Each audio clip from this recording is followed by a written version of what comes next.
আসসালামু আলাইকুম। এখলাসের নিয়ত হইতে পড়া হইতেছে। এখলাসের নিয়ত অর্থাৎ নিয়ত সহি করা, আল্লাহ তাআলার হুকুম সমূহ একমাত্র আল্লাহ তাআলার সন্তুষ্টির জন্য পুরা করা। কোরআনের আয়াত এক জায়গায় ইরশাদ আছে, যে ব্যক্তি আপন চেহারা আল্লাহ তাআলার সম্মুখে ঝুঁকিয়া দিয়াছে এবং সে মুখলেসও বটে, এমন ব্যক্তি তার বিনিময়ে তার আপন রবের নিকট লাভ করে। এমন লোকদের না কোনো ভয় হইবে আর না তারা চিন্তিত হইবে। বাকারা এক জায়গায় ইরশাদ আছে, এবং আল্লাহ তাআলার সন্তুষ্টির জন্য খরচ করো। বাকারা আল্লাহ তাআলা ইরশাদ, যে ব্যক্তি দুনিয়াতে নিজ আমলের বদলা চাইবে তাহাকে দুনিয়াতে দিয়া দিব, আর আখেরাতে তার জন্য কোনো অংশ থাকিবে না। আর যে ব্যক্তি আখেরাতের বদলা চাইবে আমি তাকে আখেরাতে সওয়াব দান করিব এবং দুনিয়াতেও দিব, আমি অতি শীঘ্রই শুকরগুজারদের বদলা দিব। অর্থাৎ ওই সকল লোকদের অতি শীঘ্রই বদলা দিব যারা আখেরাতে সওয়াবের নিয়তে আমল করে। আল ইমরান হযরত সালেহ আলাইহিসসালাম নিজ কওমকে বলিয়াছেন, আমি তোমাদের নিকট এই তাবলীগের জন্য কোনো বদলা চাই না, আমার বদলা তো রব্বুল আলামিনের জিম্মায়। শুআরা এক জায়গায় ইরশাদ আছে, আর যে সৎকার শুধুমাত্র আল্লাহ তাআলার সন্তুষ্টির উদ্দেশ্যে দিয়া থাকো, যারা এইরূপ করে তাহারা নিজেদের সম্পদ ও সওয়াব বৃদ্ধিকারী। রুম আল্লাহ তাআলা ইরশাদ, এবং একমাত্র তারই ইবাদত করো এবং তাকে ডাকো। আরাব এক জায়গায় ইরশাদ আছে, আল্লাহ তাআলার নিকট না ওইসব কুরবানি গোশত পোষে আর না ওইগুলির রক্ত, বরং তার নিকট তোমাদের পরেশগারি পোষে, অর্থাৎ তার ওইখানে তো তোমাদের মনের জজবা দেখা হয়। হজ হাদিস শরীফ এক হযরত আবু হুরায়রা রাদিয়াল্লাহু বর্ণনা করেন যে রাসূলুল্লাহ সাল্লাল্লাহু আলাইহি ওয়াসাল্লাম ইরশাদ করিয়াছেন, আল্লাহ তাআলা তোমাদের বাহ্যিক আকার আকৃতি এবং তোমাদের ধন সম্পদ দেখেন না, বরং তোমাদের দিল এবং তোমাদের আমল দেখেন। মুসলিম ফায়দা অর্থাৎ আল্লাহ তাআলার নিকট সন্তুষ্টির ফয়সালা তোমাদের বাহ্যিক সুরত ও তোমাদের মাল সম্পদের ভিত্তিতে হইবে না, বরং তোমাদের দিল ও আমল দেখিয়া হইবে, অর্থাৎ দিলের মধ্যে কি পরিমাণ ইখলাস ছিল। দুই হযরত ওমর ইবনে খাত্তাব রাদিয়াল্লাহু তাআলা আনহু বলেন, আমি রাসূলুল্লাহ সাল্লাল্লাহু আলাইহি ওয়াসাল্লামকে ইরশাদ করিতে শুনিয়াছি, সমস্ত আমলের ভিত্তি নিয়তের উপরেই, আর মানুষ উহাই পাইবে যার সে নিয়ত করিয়া থাকিবে।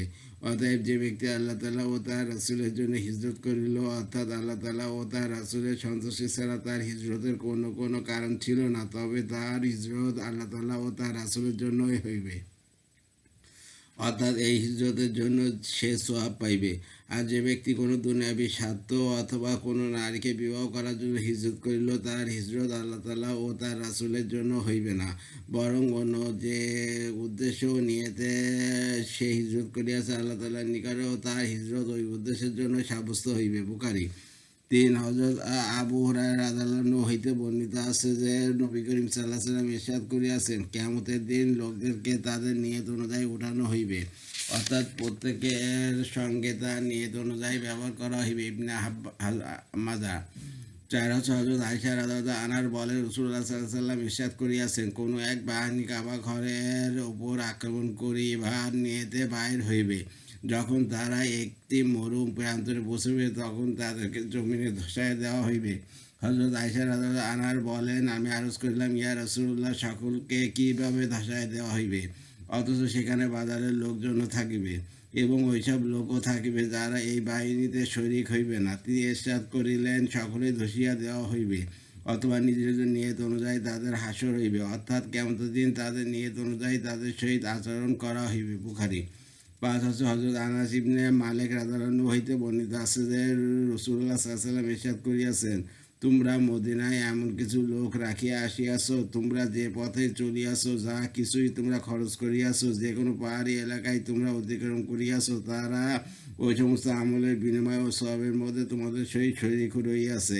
সাহাবীগণ রাদিয়াল্লাহু আনহুম আরজ করিলেন, ইয়া রাসূলুল্লাহ, তারা কিভাবে আমাদের সহিত শরীক রহিল, অথচ তারা মদিনায় রহিয়াছে? নবী করিম সাল্লাল্লাহু আলাইহি ওয়াসাল্লাম ইরশাদ করিলেন, তোমাদের সহিত তাদের বাহির হইবার নিয়ত ছিল, কিন্তু ওজর অপরতা তাদেরকে বাধা দিয়েছে। আবু দাউদ ফায়দা হাদিস দ্বারা জানা গেল যে যদি মানুষ কোনো আমল করার নিয়ত করিয়া লয় অথবা ওজর বশত সে আমল করিতে না পারে, তবুও আমলের সওয়াব পায়। বজলুল মজহুদ ছয় হযরত ইবনে আব্বাস রাদিয়াল্লাহু তাআলা আনহু হইতে বর্ণিত আছে যে রাসূলুল্লাহ সাল্লাল্লাহু আলাইহি ওয়াসাল্লাম ইরশাদ করিয়াছেন, আল্লাহ তাআলা নেকি ও বদি সম্পর্কে একটি ফয়সালা ফেরেশতাদেরকে লিখিয়া দিয়াছেন। অথবা উহার ব্যাখ্যায় এইরূপ বয়ান করিয়াছেন যে, যে ব্যক্তি নেক কাজের ইচ্ছা করিল অথবা কোনো কারণে করিতে পারিল না, তার জন্য আল্লাহ তাআলা পূর্ণ একটি নেকি লিখিয়া দেন। আর যদি ইচ্ছা করিবার পর ওই নেক কাজটি করিয়া লয়, তবে তার জন্য 10 নেকি হইতে 7 পর্যন্ত, বরং উহা হইতে বেশি কয়েক গুণ পর্যন্ত লিখিয়া দেন। যে ব্যক্তি কোনো গুনাহের ইচ্ছা করে অথবা উহা হইতে বিরত হইয়া যায়, আল্লাহ তাআলা তার জন্য একটি পূর্ণ নেকি লিখিয়া দেন, কেননা তার গুনাহ হইতে বিরত হওয়া আল্লাহ তাআলার ভয়ের কারণে হইয়াছে। আর যদি ইচ্ছা করিবার পর সেই গুনাহ করিয়া ফেলে, তবে আল্লাহ তাআলা তার জন্য একটি গুনাহই লেখেন। বুখারী। 7 হযরত আবু হুরায়রা রাদিয়াল্লাহু তাআলা হইতে বর্ণিত আছে যে, রাসূলুল্লাহ সাল্লাল্লাহু আলাইহি সাল্লাম ইরশাদ করিয়াছেন, বনী ইসরাঈলের এক ব্যক্তি মনে মনে বলিল, আমি আজ রাতে গোপনে সদকা করিব। সুতরাং রাতে গোপনে সদকা মাল লইয়া বাহির হইল এবং অজ্ঞাতসারে এক চোরের হাতে দিয়া দিল। সকালে লোকজনের মধ্যে আলোচনা হইল যে, রাতে চোরকে সদকা দেওয়া হইয়াছে। সদকা দানকারী বলল, হে আল্লাহ, চোরকে সদকা দেওয়ার মধ্যেও আপনার জন্যই প্রশংসা, কেননা তার অপেক্ষা আরও বেশি খারাপ মানুষকে যদি দেওয়া হইতো, তবে আমি কি করিতে পারিতাম। অথবা সে দৃঢ় সংকল্প করিল যে, আজ রাতেও অবশ্যই আমি সদকা করিব, কেননা পূর্বে সদকা তো নষ্ট হইয়া গিয়াছে। সুতরাং রাতে সৎকার মাল লইয়া বাহির হইল এবং অজ্ঞাতসারে সৎকা একজন ব্যভিচারিণী মেয়েলোককে দিয়া দিল। সকালে আলোচনা হইল, আজ রাতে ব্যভিচারী মেয়েলোককে সৎকা দেওয়া হইয়াছে। সে বলিল, ইয়া আল্লাহ, ব্যভিচারী মেয়েলোককে সৎকা দেওয়ার মধ্যেও আপনার জন্য প্রশংসা, কেননা আমার মাল তো এই উপযুক্ত ছিল না। অথবা তৃতীয়বার ইচ্ছা করিল যে, আজ রাতে অবশ্যই সৎকা করিব।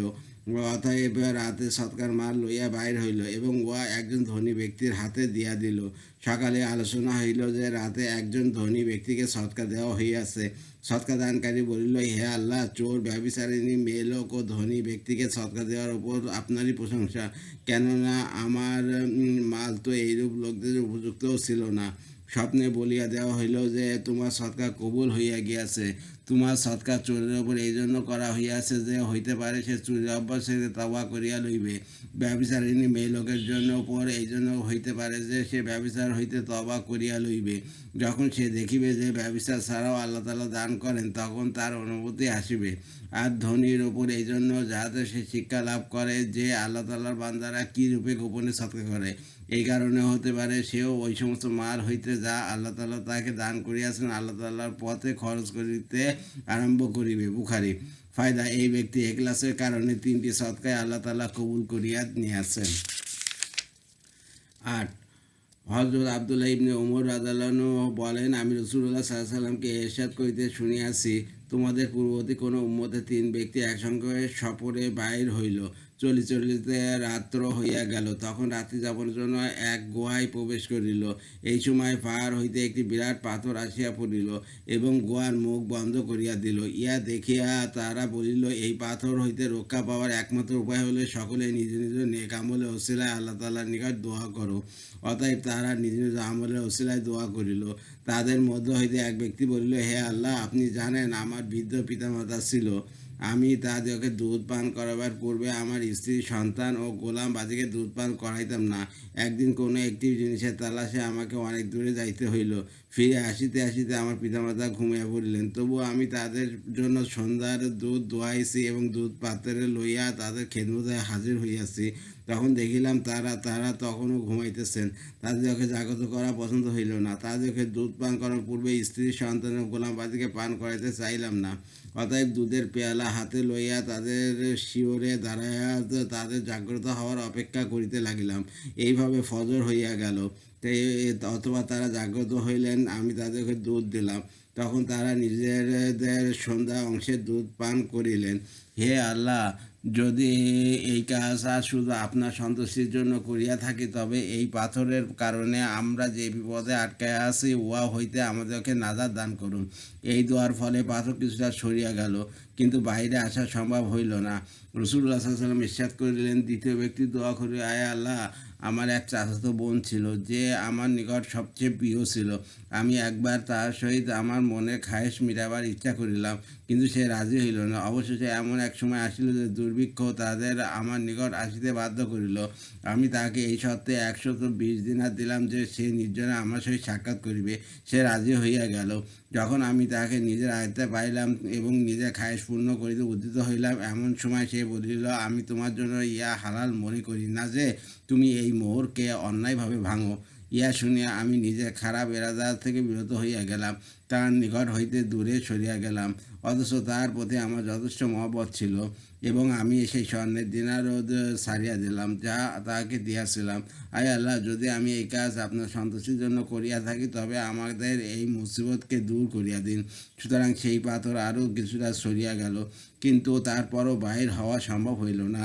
তৃতীয় ব্যক্তি দোয়া করিল, আয় আল্লাহ, আমি কিছু মজদুর কাজের জন্য রাখিয়াছিলাম, সকলকে এই আমি মজুরি দিয়াছি, শুধু একজন নিজের মজুরি না লইয়া চলিয়া গিয়াছিল। আমি তাহার মজুরির পয়সা ব্যবসায় লাগাইয়া দিলাম, যাতে মাল বৃদ্ধি পাইয়া অনেক হইয়া গেল। কিছুদিন পর সে একদিন আসিয়া বলিল, হে আল্লাহর বান্দা, আমাকে আমার মজুরি দিয়া দাও। আমি বললাম, এই উট, গরু, বকরি ও গোলাম যা তুমি দেখিতেছ, সবই তোমার মজুরি, অর্থাৎ তোমার মজুরি ব্যবসায় খাটিয়া এই মুনাফা অর্জিত হইয়াছে। সে বলিল, হে আল্লাহর বান্দা, ঠাট্টা করিও না। আমি বললাম, ঠাট্টা করিতেছি না, সত্যি বলিতেছি। অতএব ঘটনা খুলিয়া বলার পর সে সমুদায় মাল লইয়া গেল, কিছুই ছাড়িল না। আয় আল্লাহ, আমি এই কাজ শুধু আপনার সন্তুষ্টির জন্য করিয়া থাকি, তবে এই মুসিবত যাতে আমরা আটকায় পড়িয়াছি দূর করিয়া দিন। এবং সুতরাং সে পাথর সম্পূর্ণ সরিয়া গেল এবং গুহার মুখ খুলিয়া গেল, আর তারা সকলে বাহির হইয়া আসিল। বুখারী। মুনতাকাব হাদিসের এক ক্লাসে নিয়ে পর্যন্ত পড়া হয়েছে। আমার ইউটিউব চ্যানেল রিপন কুরাস, ওইটাকে আপনি সাবস্ক্রাইব করবেন, লাইক কমেন্ট শেয়ার দেবেন আমার এই ভিডিওতে, এতে আমি উৎসাহিত হই। রিপন কুরাস হচ্ছে আমার ফেসবুক পেজ, ওইটাকে আপনার ফলোতে রাখবেন। সবাই ভালো থাকবেন, সুস্থ থাকবেন। আল্লাহ হাফেজ।